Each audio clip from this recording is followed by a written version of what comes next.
Amén, mis hermanos.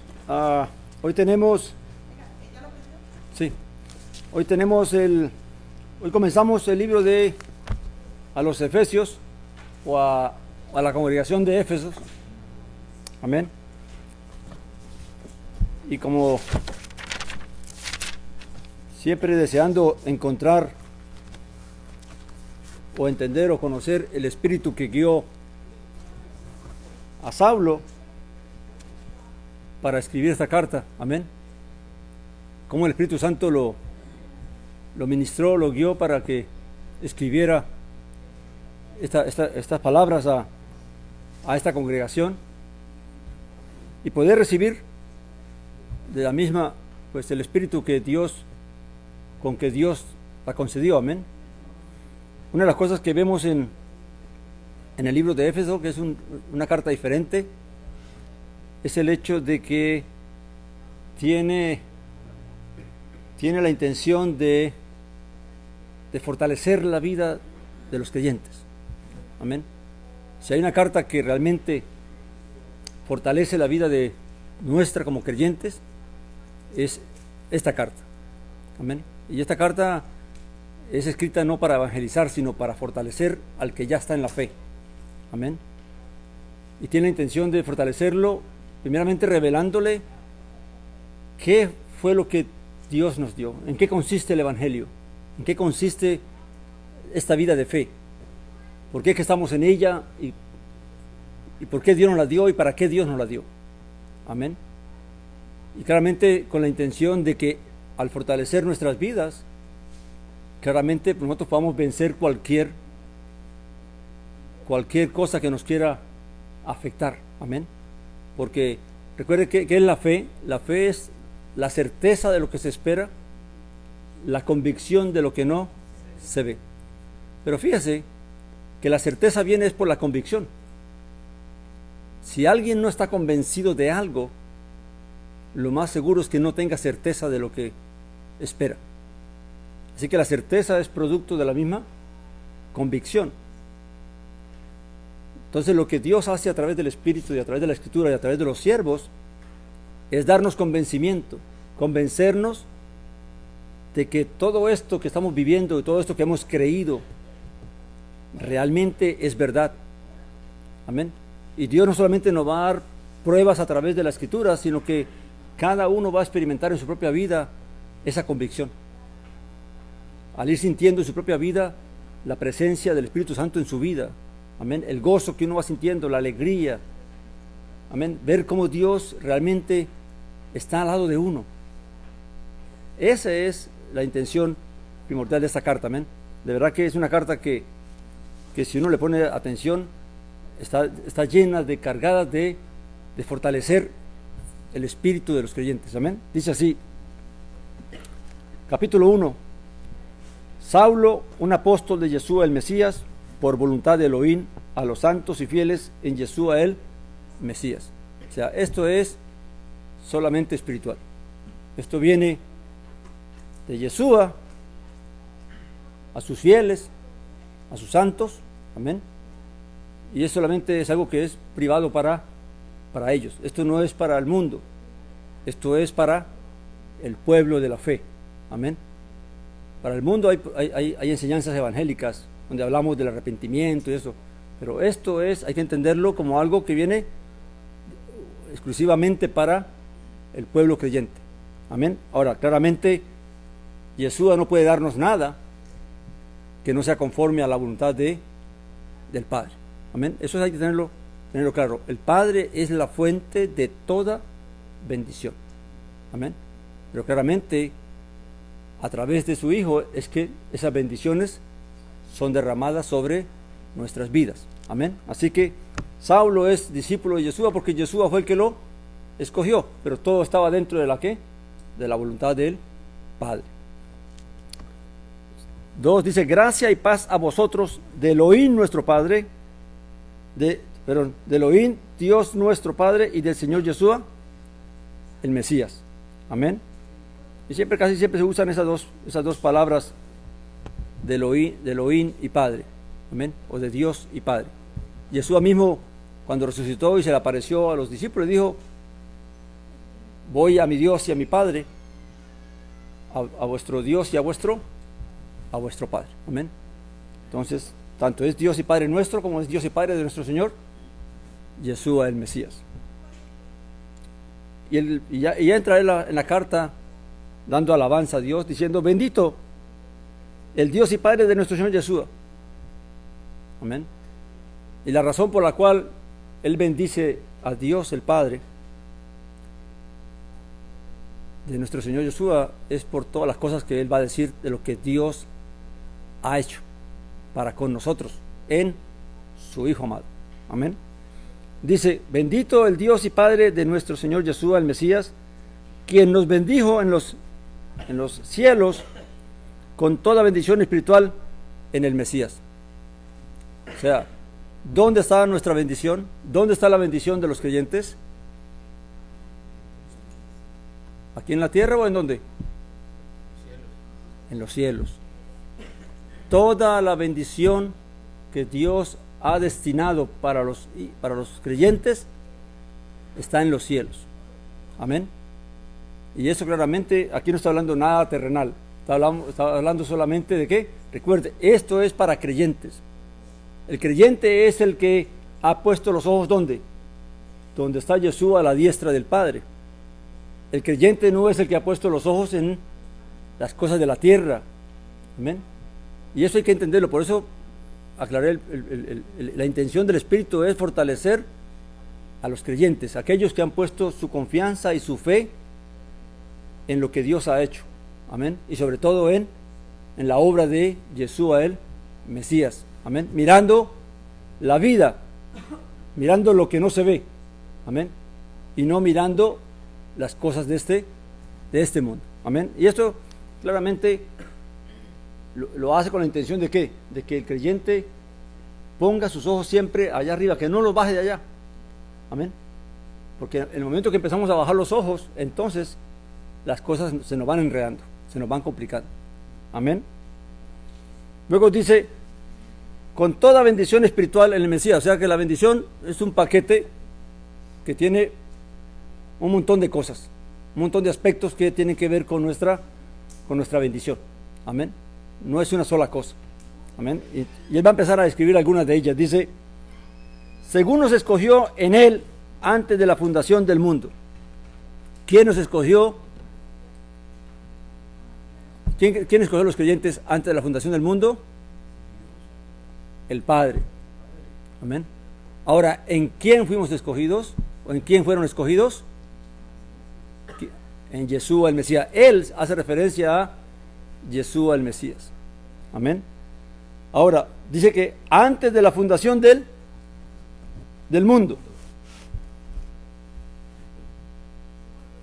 Vamos a empezar por un momento a hacer un paréntesis. ¿Cómo ve el mundo que no conoce a Dios a Dios? ¿Cómo piensa la gente de Dios? Los que no han tenido la oportunidad de conocer y entender a Dios, de poder comprender su amor, su misericordia, su bondad, su benignidad. ¿Cómo lo ven?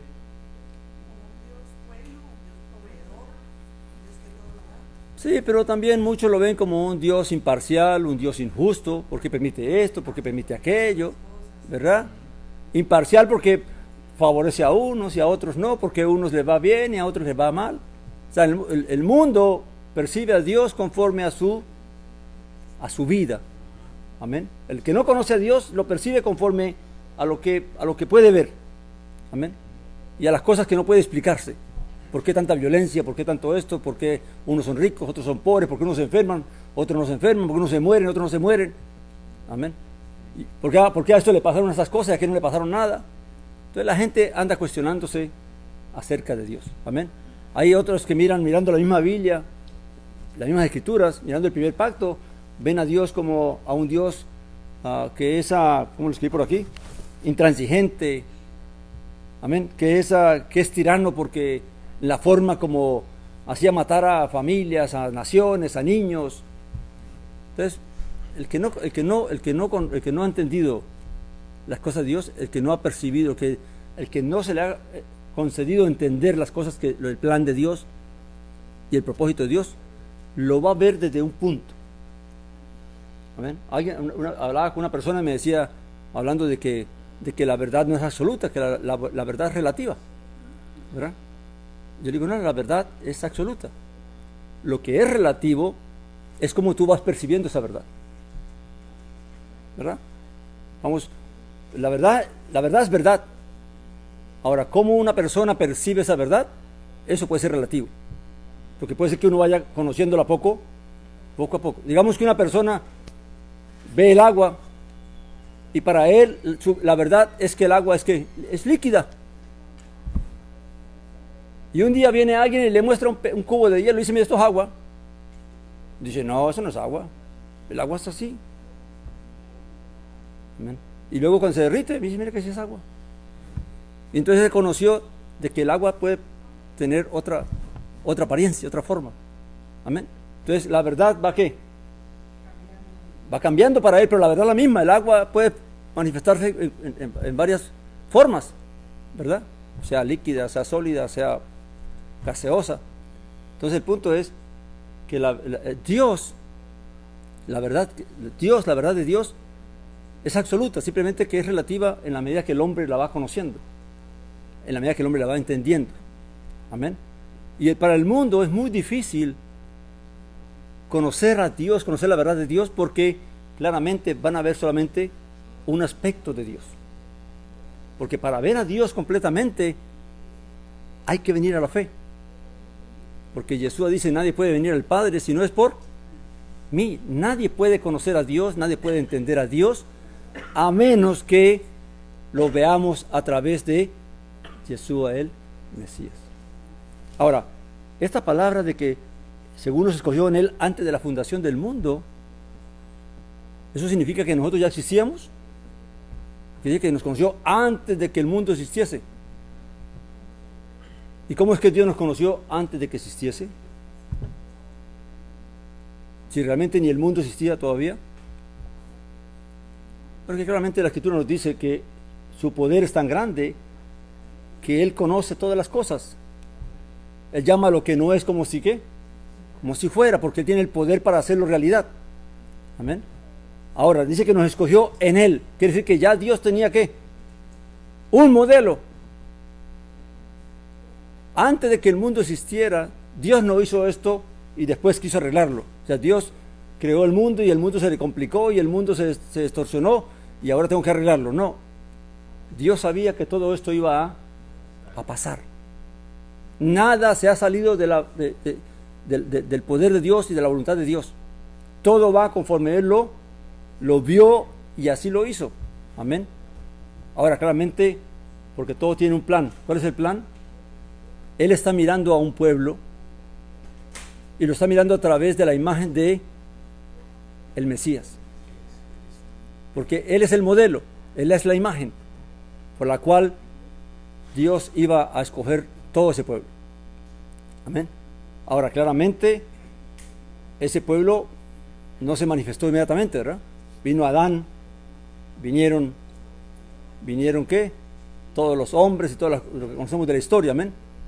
Claramente, ahora parte de lo que Dios también, como Dios percibe al hombre, es que claramente la gente dice que Dios es imparcial porque escogió un pueblo. Uno lee en la Escritura que Dios escogió un pueblo y a los demás como que los olvidó.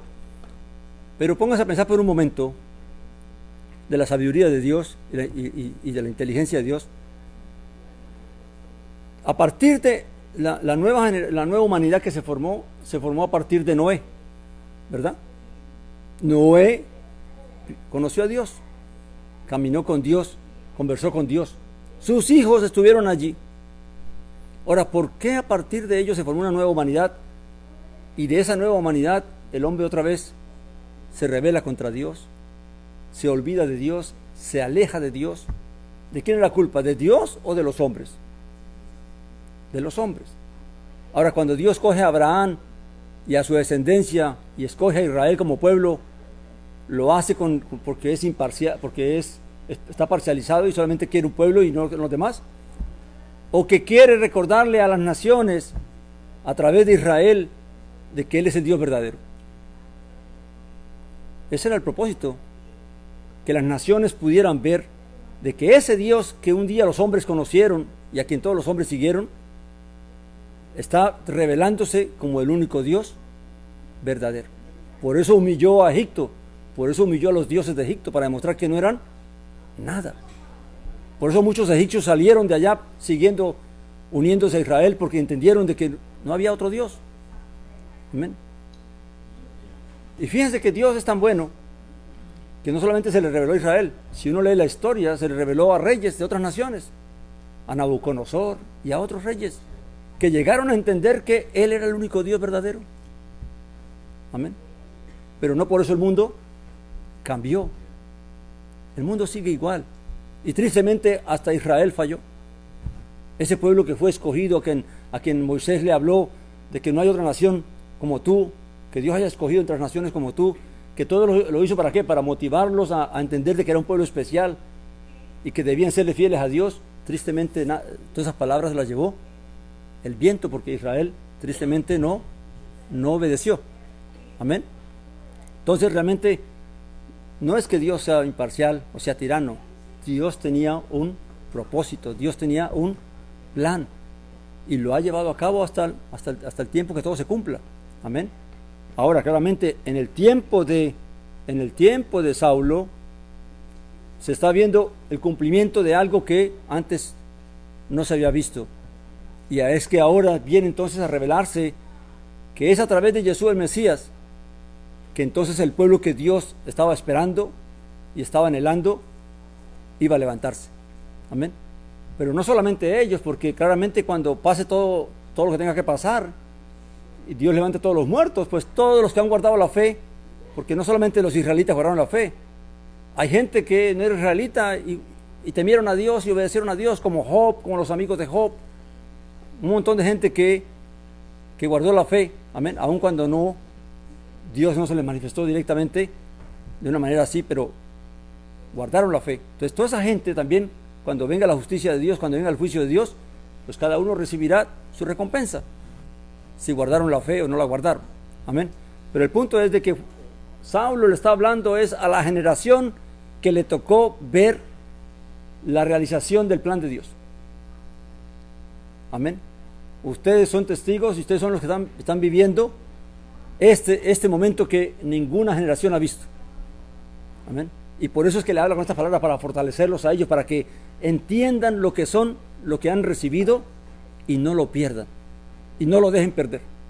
Y no solamente para ellos, sino también para nosotros. Cuando leemos esta carta, es para también entender de que nosotros estábamos en ese plan, que si Dios nos ha concedido a nosotros llegar a este tiempo, a estos caminos, a este conocimiento, a este entendimiento, es para que entendamos de que Dios nos conoció antes de que nosotros hiciéramos, antes de que nuestros padres hiciéramos.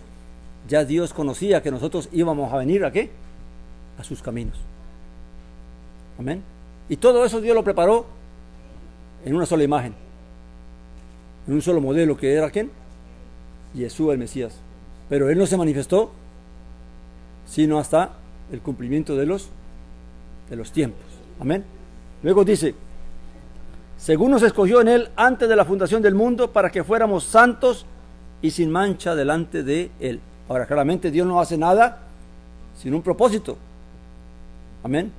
La Escritura dice que Dios no comparte su gloria con nadie.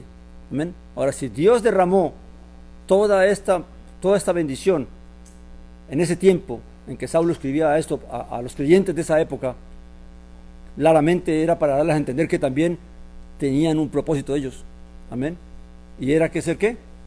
Santos y sin mancha. Y esto hace referencia claramente, al escuchar esas palabras, los creyentes tenían que entender lo que se ordenó para los sacrificios. ¿Cómo tenía que hacer su sacrificio?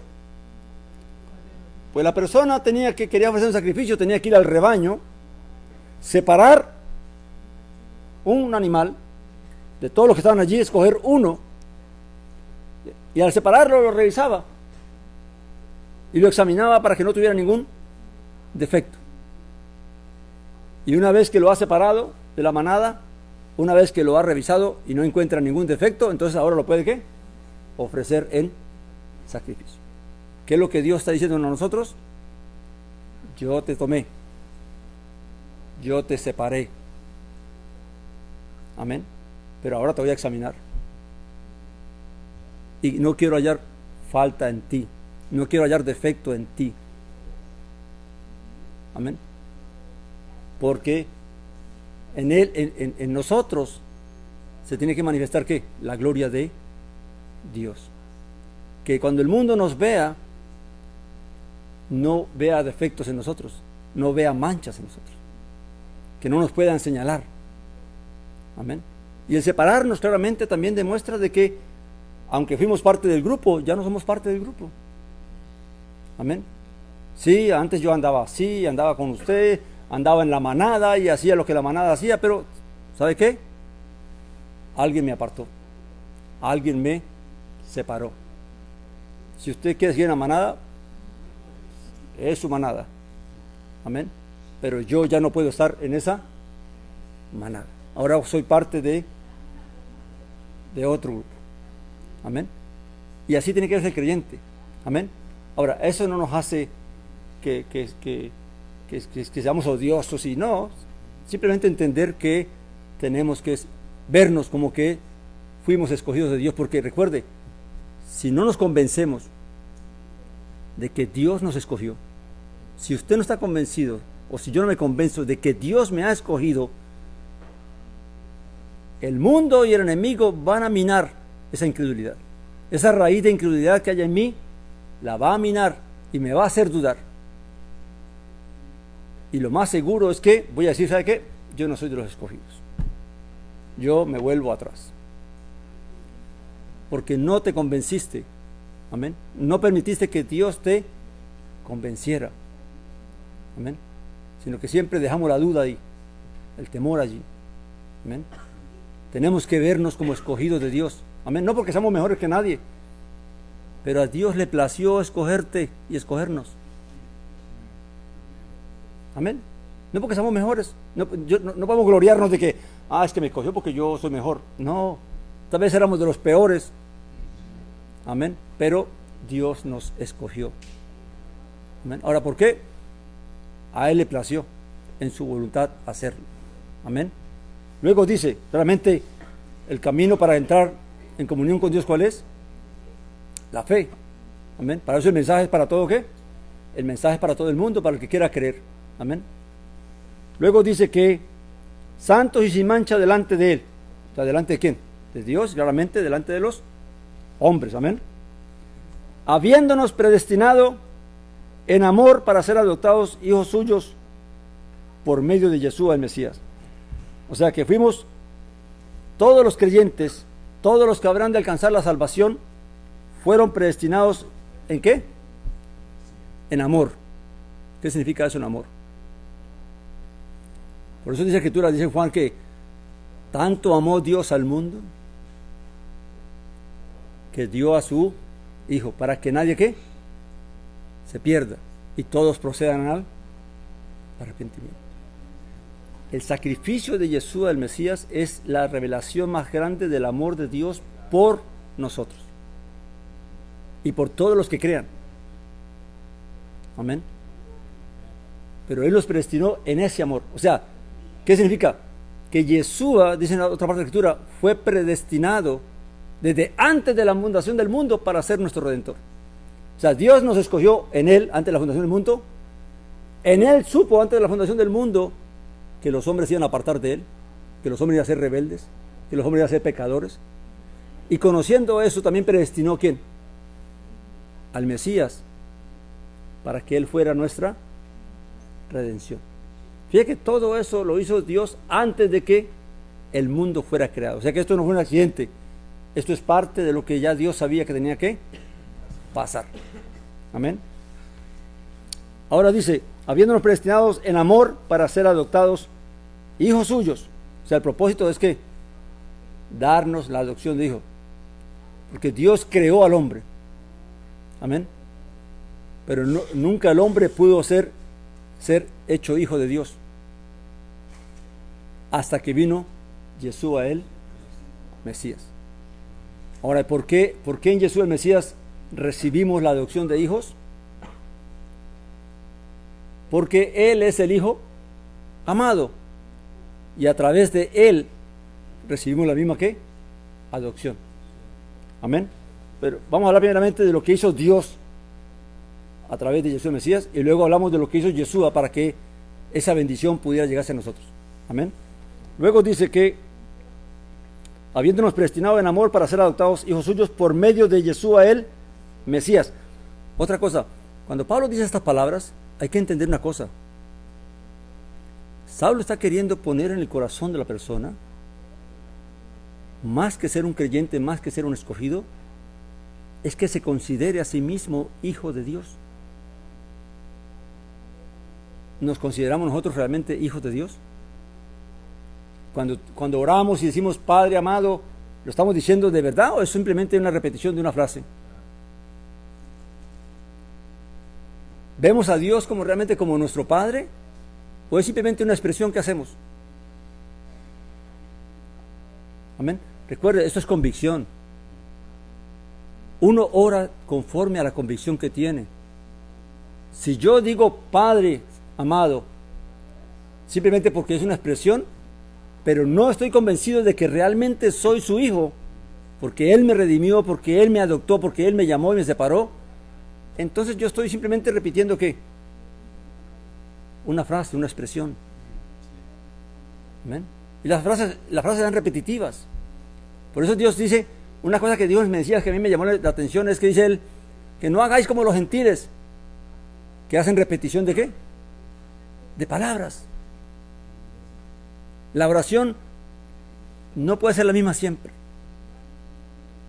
porque uno se acerca a Dios conforme a la necesidad de cada día, pero siempre sabiendo que vienes ¿a quién?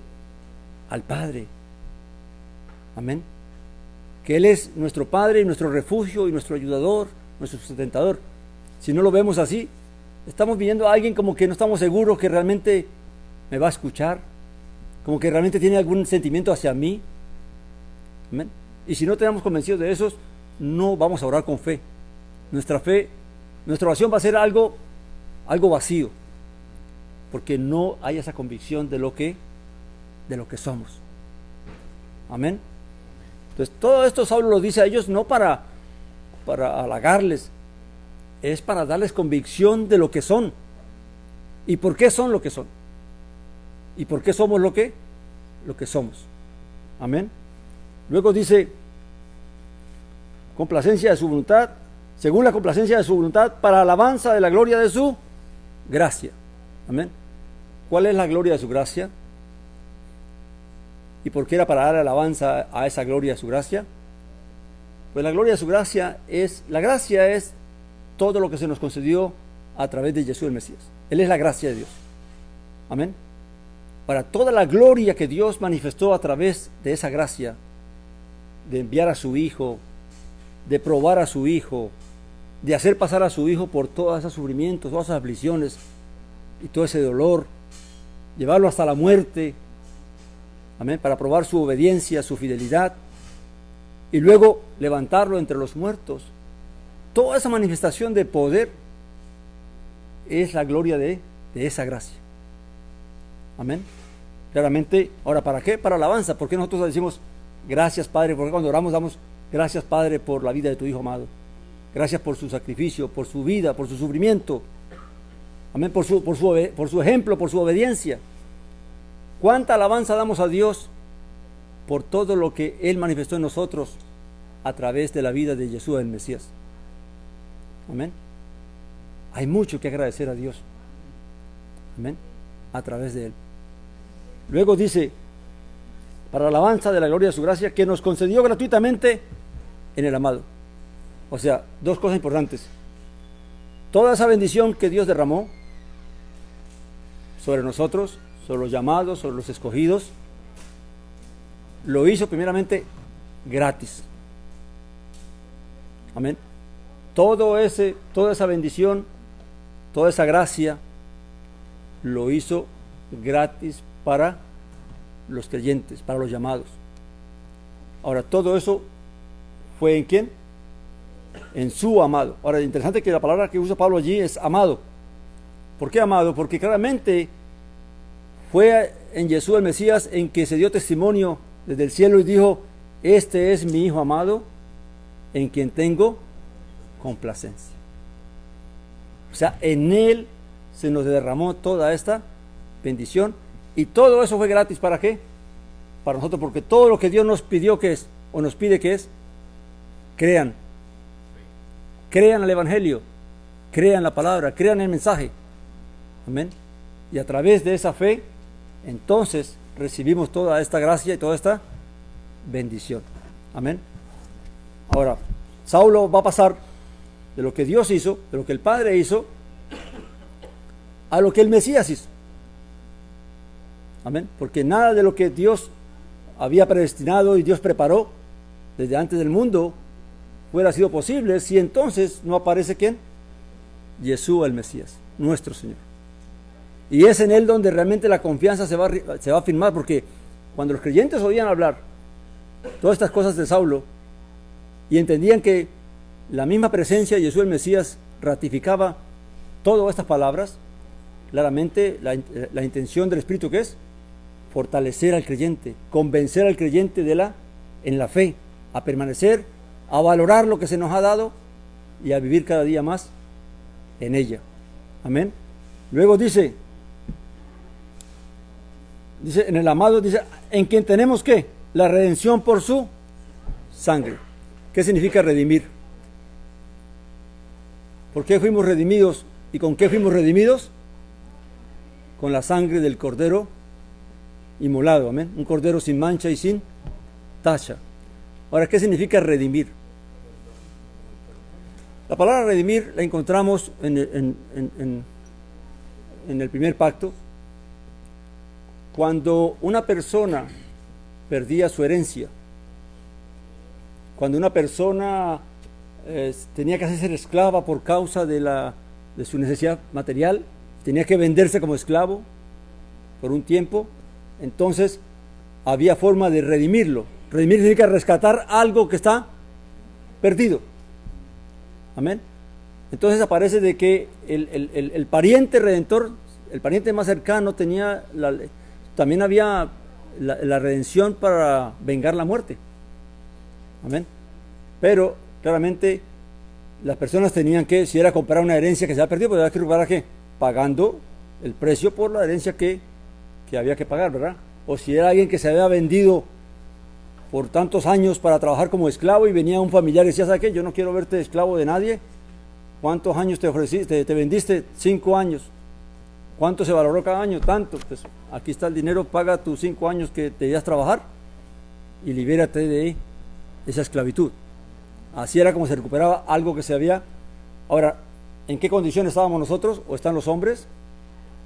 Vendidos al pecado, esclavos del pecado. Y para poder redimirnos de esa esclavitud, de ese pecado y de los pecados, claramente tenía que pagarse un precio. Pero la sangre tiene valor, la sangre de Yeshua el Mesías tiene valor, no simplemente porque es la sangre de Él, es porque ¿quién fue Él? Amén. Por eso la Escritura da testimonio de que fue sin mancha y sin pecado. Ahora, quiero tocar un punto aquí. Mucha gente ve a Yeshua como Dios mismo. Amén. Y yo quiero hacerlos meditar en esto. Ver a Yeshua como Dios mismo es restarle mérito a lo que Él hizo. ¿Sabe por qué? Porque si Él era Dios, pues ¿quién contra Dios? ¿Quién puede hacer pecar a Dios? ¿Qué lucha puede tener Dios con el pecado? Si es Dios. ¿Quién puede tentarlo? Si es Dios. Entonces, si Jesús era Dios, pues para Él fue fácil. ¿Y cómo Dios nos puede pedir a nosotros que seamos como Él? Si estamos en esta carne y tenemos luchas todo el tiempo y tentaciones.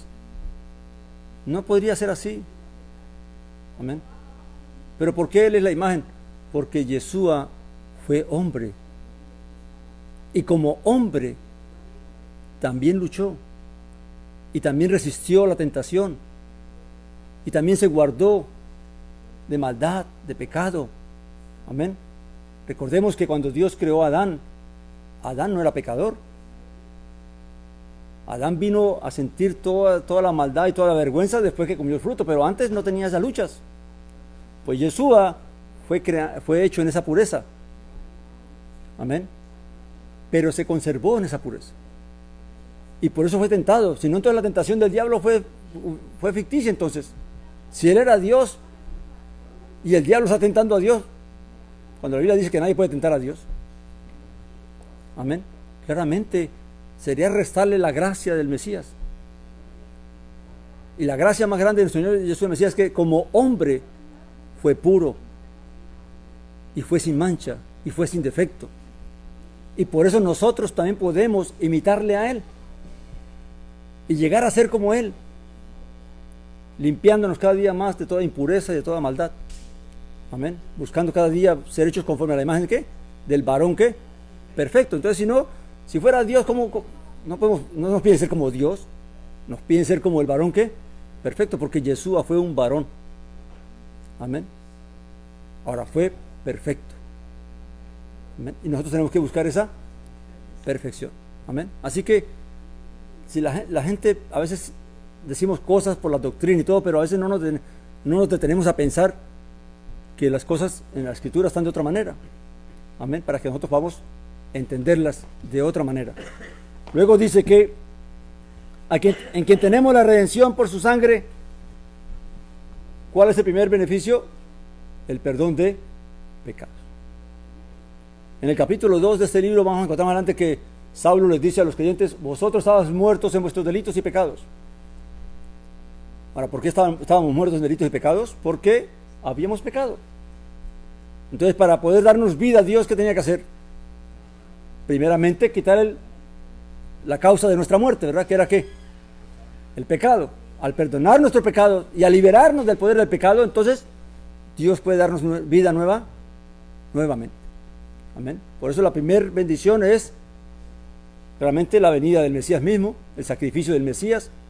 Y ahora esa bendición se aplica a nosotros ¿en qué?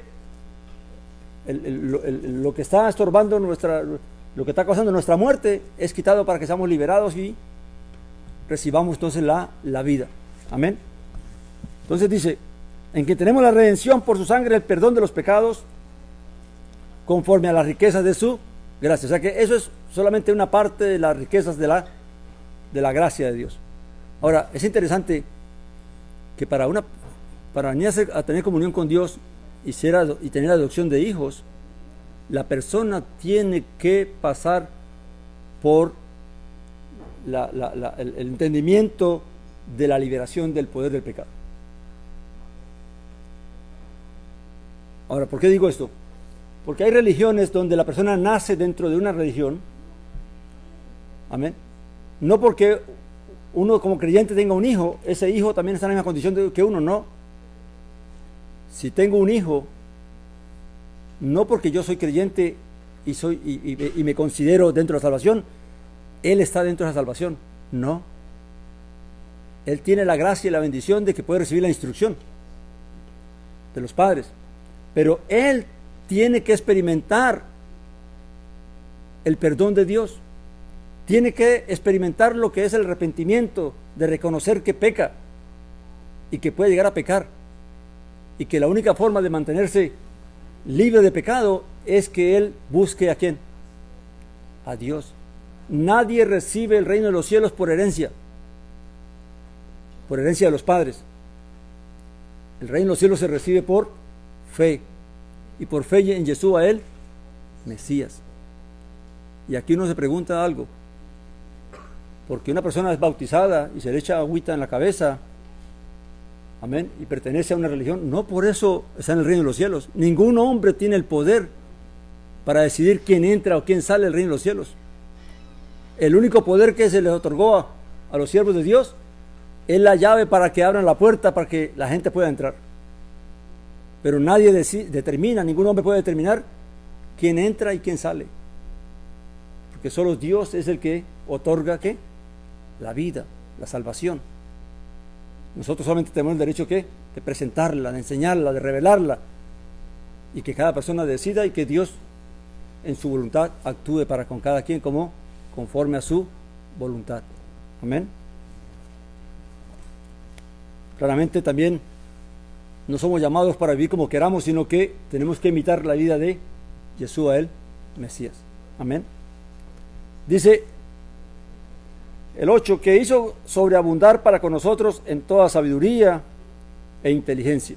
O sea, aparte de la riqueza de la gracia, es también todo ese conocimiento, todo ese entendimiento que Dios nos ha dado acerca de todo lo que Él nos ha otorgado y de todo lo que tenemos que entender y comprender para vivir esta vida de fe y permanecer en esta vida de fe. Amén. Dice, dándonos a conocer el misterio de su voluntad, según su complacencia que se propuso en su mismo. O sea, a través del conocimiento, el entendimiento, fue que Pablo vino a entender y a comprender el misterio de la redención. Recuerden que Saulo perseguía a la iglesia, porque él no creía que Jesús el Mesías era el Mesías. Pero gracias que Dios tuvo misericordia de él, y el Mesías mismo se le reveló y lo llamó, y entonces él pudo llegar a entender y a comprender el misterio de Jesús el Mesías. Y por eso es que él está hablando todo esto a la iglesia, para que la iglesia se fortalezca. Recuerde, el propósito de esta carta es fortalecer la fe de nosotros, darnos a entender y a conocer lo que hemos recibido, cómo lo hemos recibido, por qué lo hemos recibido y para qué lo hemos recibido. Amén. Luego dice, dándonos a conocer el misterio de su voluntad. ¿Por qué un misterio? Porque aunque se hablaban en el pasado, los profetas hablaban del Mesías, nadie sabía realmente cómo era que las cosas iban a ocurrir. Amén. Dice, según su complacencia que se propuso en sí mismo. O sea, eso fue algo que Dios mismo que se propuso en Él mismo. Él quiso salvarnos, Él quiso crearnos, Él quiso redimirnos, Él quiso dejar que cada quien hiciera su voluntad, pero también quiso redimir a aquellos que Él conoció en la fe. Amén. A través de Yeshua el Mesías. Luego dice, en la dispensación del cumplimiento de los tiempos, de reunir todas las cosas en el Mesías. O sea, claramente el misterio se reveló cuando cuando llegó el tiempo en que el Mesías tenía que revelarse. Recuerde que para hablar de esto hay que entender que habían pasado 4,000 o 5,000 años antes de que el Mesías ¿qué? Hubiera venido. Amén. O sea, para esa gente antes no se reveló ese misterio. Amén. Ahora, Dios había destinado esa generación en la que nació el Mesías. Esa generación estuvo predestinada para que el Mesías naciera en ese tiempo, conforme al plan de Él, conforme a la voluntad de Él. Amén. Ahora recuerde, ¿qué pasó con las personas que vivieron antes del Mesías? ¿Cómo se van a salvar? Pues cada quien va a ser juzgado de acuerdo a la fe con que vivió. Por eso el profeta Habacuc dijo antes, ¿verdad? El justo por la fe vivirá. La fe siempre será la tabla de salvación. Amén. Ahora, claramente para nosotros es mucho más claro ahora porque nuestra fe está revelada ¿en quién? En Yeshua el Mesías. Amén. Luego dice, dándonos a conocer el misterio de su voluntad según su complacencia que propuso en sí mismo. 10. En la dispensación del cumplimiento de los tiempos, de reunir todas las cosas en el Mesías, las que están en los cielos y las que están en la tierra. Claramente, Dios, toda la bendición, ¿dónde está? En el cielo. Pero ¿dónde estamos nosotros? En la tierra. ¿Cómo unir lo que está en la tierra con lo que Dios tiene preparado en el cielo? Claramente todo a través de ¿quién? De Yeshua el Mesías. Claramente la puerta se abrió para qué. Por eso el Mesías dijo, el reino de los cielos se ha ¿qué? Acercado. Y él dijo, yo soy la puerta. Amén. Y entregó las llaves a los discípulos, ¿para qué? Para que la puerta se abriera y entonces todo el que quiera venir pueda entrar y la bendición del cielo pueda entrar en esa bendición. Amén. Pero tristemente muchos estamos más enfocados en la bendición terrenal que en la bendición del cielo. Y aquí de lo terrenal no dice absolutamente nada. Qué raro que Saulo en todas las bendiciones que está diciendo, no está diciendo, es que fuimos llamados para ser ricos aquí, o para ser reyes, o para ser poderosos. No está aquí, mi hermano. Ese es otro evangelio. Amén. Dice, en la dispensación del cumplimiento de los tiempos, de reunir todas las cosas en el Mesías, las que están en los cielos y las que están en la tierra. en quien también fuimos hechos herederos, habiendo sido predestinados conforme al propósito del que hace todas las cosas según el designio de su voluntad. ¿Por qué herederos? No solamente hijos, sino también ¿qué? Herederos. ¿Y herederos de qué? Pues de todas las cosas que Dios entregó ¿a quién? A Yeshua, el Mesías. Pero se las entregó ¿para qué? Para que también las compartiera con todos los que habrían ser como Él. Amén. Así que no solamente nos dio adopción de hijos, sino que también tenemos ¿qué? Herencia. Herencia en los cielos. Claramente, una de las cosas que pasa es que este mundo, vivimos en un mundo que está tan enfocado en lo terrenal y en lo material, que si uno se descuida, termina metido también en ese espíritu. Amén. Pero todo lo que Dios ofrece y todo lo que Dios ofreció no es para este mundo. Amén. Y eso es algo que los creyentes tienen que tener en cuenta. Y el propósito de Saulo es decirles, ¿sabe qué? No pongan los ojos ¿qué? En la tierra, pongan la mirada arriba, porque vuestra gloria y vuestra herencia está arriba. Amén. Si uno pone la mirada en esta tierra, lo más seguro es que va a perder lo que Dios ha determinado para uno. Amén.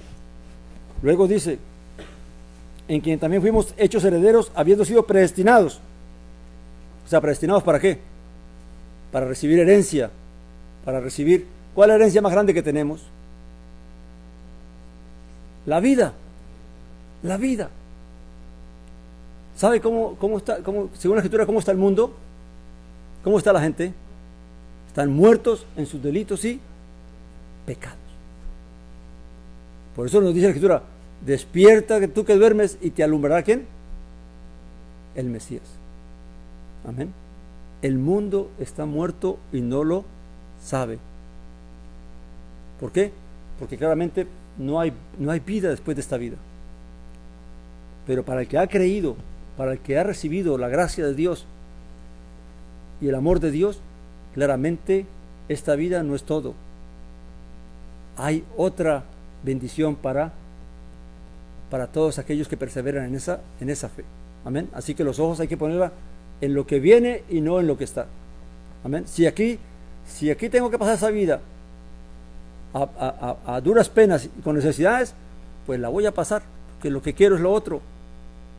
Amén. Esto que tengo aquí, cuando mucho me faltarán, si Dios me da mucho, 30 añitos más o 20 añitos más.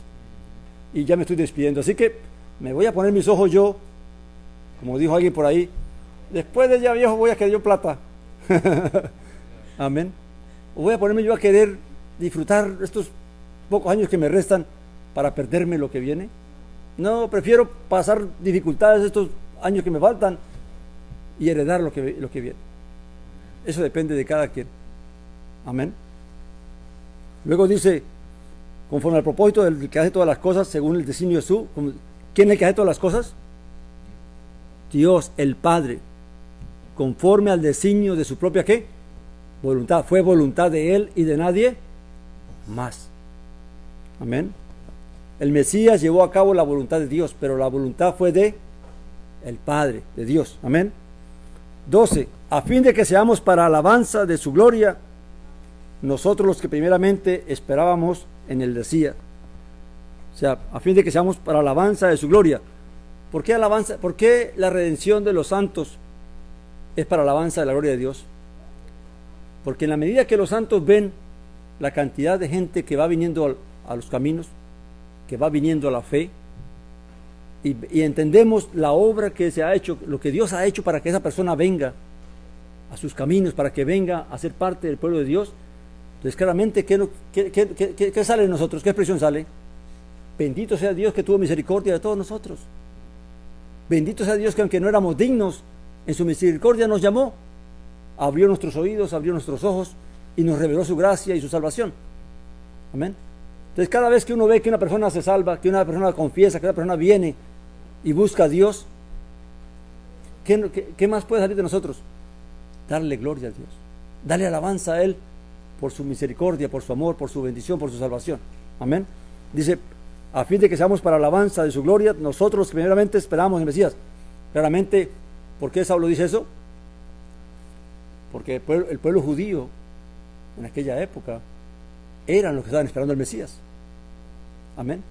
Y cuando el Mesías vino, los que creyeron, amén, y fueron convencidos por el Espíritu de la revelación y de la verdad del Mesías y todo esto, pues no salía de ellos más que alabanza de que Dios tuvo misericordia de ellos, como dijo Saulo. Si no fuera porque Dios hubiera tenido misericordia de nosotros, hubiéramos venido a ser como Sodoma y Gomorra. ¿Sabe qué pasa si ningún judío le hubiera creído al Mesías? Pues que toda generación, todo ese pueblo hubiera sido ¿qué? Destruido. Y Pablo lo entendió y dijo: bendito sea Dios que tuvo misericordia de nosotros. Amén. Y no toda la nación fue destruida. Amén. Entonces, y confiando en Dios de que mucho más vengan. Amén. Dice: en él también vosotros, o sea, en el Mesías, ¿verdad? En el Mesías también vosotros, habiendo oído la palabra de la verdad, el evangelio de vuestra salvación, y habiendo creído en él, fuisteis sellados con el Espíritu Santo prometido. O sea, no solamente nos redimió del pecado, no solamente nos concedió la adopción de hijos, no solamente nos concedió ser herederos del reino de los cielos y de la vida, sino que también, ¿qué? Nos dio una prueba de su salvación. ¿Cuál es la prueba que tenemos de la salvación? ¿Cuál es la prueba que tenemos de que somos hijos de Dios? ¿Cuál es? Amén. La presencia del Espíritu Santo en el creyente es como el anillo que el hombre le da a la mujer para decirle: ¿sabe qué? Me quiero casar contigo. ¿Te comprometes conmigo? Así Dios a todos los que han aceptado su llamado, a todos los que le han creído, les ha dado el Espíritu Santo como arras de su herencia, de lo que vamos a recibir. Amén. Así que la garantía más grande de que somos hijos de Dios es de que el Espíritu Santo mora en nosotros. Y no solamente el Espíritu Santo, sino que Dios hizo morar el Espíritu de su Hijo. O sea que la intención, la voluntad, el deseo que había en el Mesías, Dios también la ha puesto en nosotros. Porque ¿qué dice la Escritura? Que Dios pone el querer como Él hacer. O sea que si nosotros anhelamos y queremos la salvación, es porque Dios ha puesto el Espíritu del Mesías en nuestros corazones también. Amén. Así que no es obra nuestra, es Dios en la riqueza de su gracia nos ha concedido todas estas cosas. Amén. Y luego termina diciendo acerca del Espíritu Santo, dice el 14, que es arras de nuestra herencia. Las arras significa el anillo. Amén, la argolla. Que es arras de nuestra herencia hasta la redención de la posesión para alabanza de su gloria. ¿Qué hizo Dios? ¿Por qué los creyentes no están muertos como está el resto del mundo? Porque la vida ya está en nosotros. Lo único y la garantía de que la vida está en nosotros es que el Espíritu de Dios está en nosotros. Y si la persona muere, termina esta vida temporal que tiene que vivir, pues en realidad no va a morir, sino que va a descansar. Por eso la Biblia no habla de muerte como que no hay vida, sino que habla de dormir. Porque el que está dormido está vivo, ¿verdad? Simplemente que está ¿qué? Durmiendo. Y el que está durmiendo no tiene conciencia de nada de lo que pasa alrededor. Cuando usted duerme, ¿usted tiene conciencia de lo que pasa a su alrededor? No, el tiempo se le fue así, mire. Usted se acuesta y pasaron 8 horas y pasaron que fueron una horita. Pero ¿a qué hora amaneció? Amén. Y más cuando está cansado uno ya acostado. Quisiera que se alargara un poquito más. Pues así pasa con los que mueren en el Mesías. Mucha gente dice: pero los que murieron hace 2000 años. Pues ¿qué dice la Escritura? Que 1000 años son como ¿qué? Como un día. Cuando ellos se despierten es como si hubieran dormido 2 o 3 días. Amén. Pero se van a despertar porque murieron en la fe y la vida está con ellos y Dios tiene la vida de ellos en su mano. Por eso dice que cuando venga el Mesías, cuando el Mesías retorne, ¿qué traerá? La vida de ellos. Amén. Y cuando Él venga, entonces la vida vuelve a levantar a todos en el sepulcro.